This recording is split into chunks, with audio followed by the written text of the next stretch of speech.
those 6 years, I had this like shining beacon that I was heading towards, and it made me wake up at 5 o'clock in the morning, super psyched to try and pursue this dream. And could this actually exist? This really improbable line of hope that goes up this incredibly blank, steep wall. Even the last season, like I didn't know if it was going to happen. It's very possible that we didn't do it this year, and maybe we would never do it, and now it had to be okay.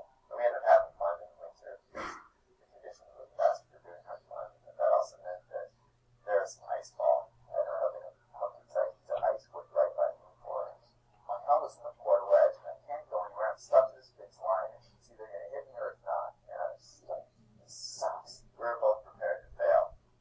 But we got on the roll, and the pieces started to fall into place. And it's clear that, well, the only thing left to do is push. There's major crack in the feature system, one on Mescalito and one on the wall of the 25. And we have to connect the two. And there's nothing in between.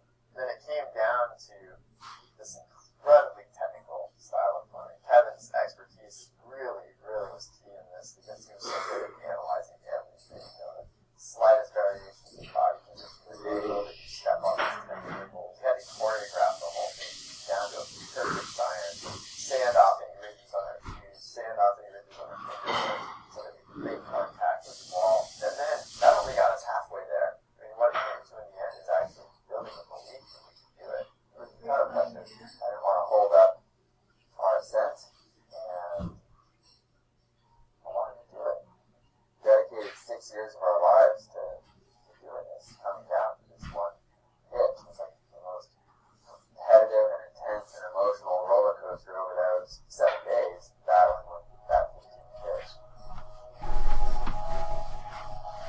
I was like, imagine going to the top of this thing without that. We've been working on this together for so long, and I started joking around a lot more. I was like, if it had to just seem like I'm totally content to be up here and wait it out as long as possible, that's going to help take pressure off Kevin.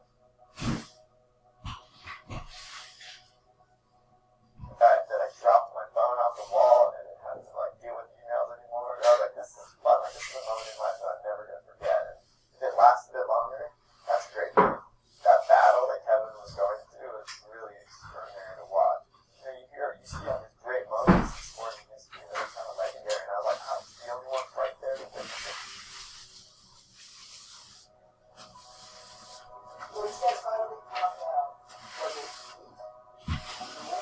Grounded and down forward belt and handling on top. Just felt like all of the stress and the desire and the focus that applied over the last 19 years just fall away. It's like weightless. Nothing else to do. My mind did not really comprehend what's going on. I think other than what I didn't totally care whether I ever finished it or not. I was that much in the process. And actually now that it's gone, I'm like quite worried about my life. I'm worried about my life a little bit. you ever think about some kid out there who might have seen some of all this coverage, and what do you think they might be doing? This climate became so much bigger than us. To think that there's some kid out there who's totally inspired to do it, but that'll lead to that's the good stuff.